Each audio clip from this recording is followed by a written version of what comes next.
mo, gusto mo na po. Ilang ang mga bombang nakatutok sa ulo mo. Toto'y tumalong ka, tumaba kung kailangan. At baka tamaan pa ng balahan. Ikaw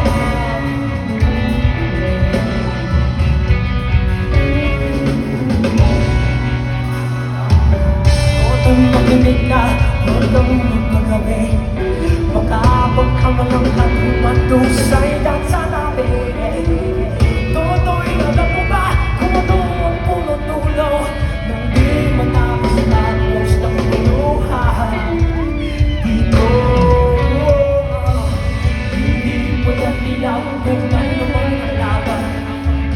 Ang kulay ang tatak ay di siya